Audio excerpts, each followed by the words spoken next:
ये कैसे हो जी आप सब। मम्मी ऑफ शौर्य प्रताप में आप सबका स्वागत है। मैं उम्मीद करती हूँ कि आप सब ठीक होंगे। चलिए आज की कहानी स्टार्ट करते हैं। किसी घने जंगल में एक शिव भगवान जी का मंदिर था। वहाँ पर एक ऋषि मुनि और उनकी पत्नी रहती थी, जो भगवान शिव जी की बहुत सेवा करते थे। वह भगवान शिव से बहुत ज़्यादा प्यार करते थे और उनके कोई भी औलाद नहीं थी। इस तरह से वह औलाद की तरफ से काफ़ी दुखी थे और धीरे धीरे वह बुढ़ापे की तरफ चले गए, क्योंकि औलाद तो उनके है ही नहीं थी कि जो बुढ़ापे में उनकी सेवा करती। कुछ समय पश्चात उनके वहाँ एक ऋषि आया जिसकी उन्होंने बहुत सेवा की और उस ऋषि ने कहा कि तुम्हारे यहाँ एक बेटी पैदा होगी जो बहुत ही गुणकारी होगी और उसमें एक ऐसा हुनर होगा, वह अपने हाथों से जो भी सामान बनाएगी वह संजीव हो जाएगा। तो वह ऋषि मुनि इस तरह का आशीर्वाद देकर यहाँ से चला गया। तो क्या हुआ, कुछ समय पश्चात उस ऋषि मुनि को एक औलाद हुई जो बेटी थी। उसका पालन पोषण करने में दोनों लग गए। वह काफ़ी खुश थे। जब वह बेटी बड़ी हो गई तो अपने माता पिता की बहुत सेवा करती थी और वह दिखने में भी बहुत ही ज़्यादा सुंदर थी। तो एक दिन उसने एक कालीन बनाई। तो वह कालीन एक तरफ तो उसने गर्मी का चित्र बनाया और एक तरफ सर्दी ऋतु का चित्र बनाया। और वह कालीन देखने में ऐसी लगती थी कि वह बिल्कुल ही संजीव है, मतलब बिल्कुल इसमें जैसे जान डल गई हो। लेकिन उस लड़की ने वह जो कालीन थी एक सौदागर को बेच दी। तो उस सौदागर वह कालीन लेकर चल दिया। रास्ते में उसे एक बहुत ही अच्छा सुंदर महल दिखा। वह आश्चर्यजनक हुआ कि आते समय तो उसे वह महल नहीं दिखा। तो वह उस महल को देखने के लिए वहाँ पर चला गया। उसने देखा कि उस महल की रानी है जो बहुत ही सुंदर थी और उसने उसे वह कालीन दे दी। उसने कहा कि यह बहुत ही चमत्कारी कालीन है। पर जो उस महल का राजा था वह बहुत ही दुष्ट था। वह इंसानों को तो बहुत दुखी करता ही था, लेकिन जानवरों को भी वह मारकर खा जाता था। लेकिन उस सौदागर को इस बात का बिल्कुल भी पता नहीं था। तो रात को उसने जो रानी थी अपने बेड पर वह कालीन बिछा दी। एक तरफ उसमें गर्मी की ऋतु बनी हुई थी, एक तरफ सर्दी की। जिस तरफ उसमें गर्मी की ऋतु बनी हुई थी उस तरफ राजा सोया हुआ था और जिस तरफ सर्दी की थी उस तरफ रानी सोई हुई थी। रानी को बहुत ठंड लग रही थी और राजा को बहुत ही गर्मी लग रही थी। उसे उस चमत्कारी कालीन के बारे में पता चला और उसे इच्छा हुई कि जिस लड़की ने यह कालीन बनाई है मैं उस लड़की को ढूंढूंगा और अपने महल में लेकर आऊँगा। तो उसने अपने सिपाहियों को भेजा और उसके सिपाहियों ने उस लड़की को ढूंढ निकाला और वह उसे राजा के पास लेकर आ गए।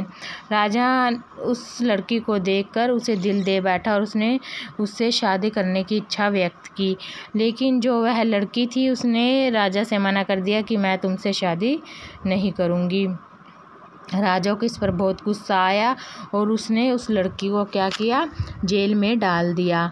तो वह लड़की काफ़ी दुखी हुई और वह अपने माँ बाप से भी दूर हो गई। 2-3 दिन बाद राजा को याद आया कि इस लड़की में तो एक बहुत ही बड़ा हुनर है, जो कि वह जो भी सामान या कोई चीज़ बनाती है उसके बनाने से वह चीज़ जिंदा दिल हो जाती है, मतलब संजीव हो जाती है, उसमें जान डल जाती है। तो राजा ने कहा उस लड़की को, अगर तुम एक मुर्गे का चित्र बनाओगी, काफ़ी सुंदर बनाओगी, तो मैं तुम्हें तुम्हारे घर जाने दे दूँगा। तो लड़की इस काम में मतलब व्यस्त हो गई और उसने एक बहुत ही सुंदर मुर्गे का चित्र बनाया, जो कि ऐसा लगता था कि जैसे जिंदा है, बिल्कुल ही मतलब देखने में ऐसा लगता था कि इसमें जान डल गई हो।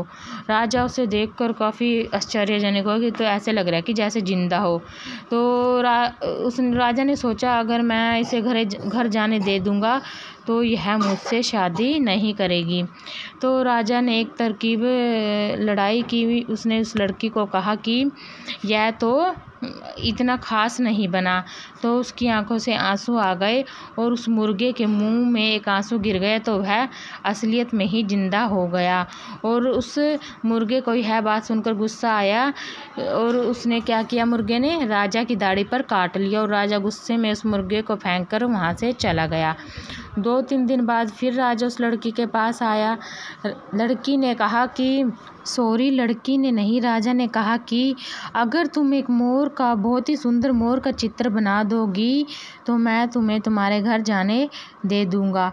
तो लड़की ने मोर का चित्र बनाना शुरू कर दिया और उसने बहुत ही सुंदर मोर का चित्र बना दिया और वह देखने में ऐसा लग रहा था कि यह जिंदा है और उसमें जान डल गई। तो राजा आया, राजा ने उससे भी कह दिया कि क्या मोर ऐसा होता है, बिल्कुल बेकार चित्र बनाया है तुमने। राजा ने कहा क्या ऐसा भी मोर होता है, बहुत ही बेकार है। तो लड़की जोर जोर से रोने लगी, उसकी आंखों से बिल्कुल आंसुओं की धारा बहने लग गई। तो उसके आंसुओं से एक मतलब जो है सांप बन गया और उसने राजा को काट दिया, क्योंकि राजा ने कहा था कि तुमने तो ऐसा मोर बनाया जैसे कोई सांप बना दिया हो। लेकिन क्या हुआ, बस राजा को सांप ने काट लिया और राजा उसी समय मर गया। और वह लड़की उस मोर पर बैठकर अपने घर चली गई और उससे पहले उसने एक कार्य किया, जो सारा राज्यभार था वह रानी को दे दिया और लड़की अपने घर चली गई खुशी खुशी। वहाँ पर लड़की के माँ बाप भी उसे देखकर काफ़ी खुश हुए और क्या हुआ, और लड़की ने अपने माँ बाप की खूब सेवा की और अपनी खूब कलाकारी दिखाई। अगर आप सबको यह कहानी पसंद आए तो प्लीज़ शेयर कीजिएगा, सब्सक्राइब कीजिएगा और अच्छे अच्छे कमेंट कीजिएगा। चलिए यहीं पर कहानी समाप्त करते हैं। धन्यवाद जी।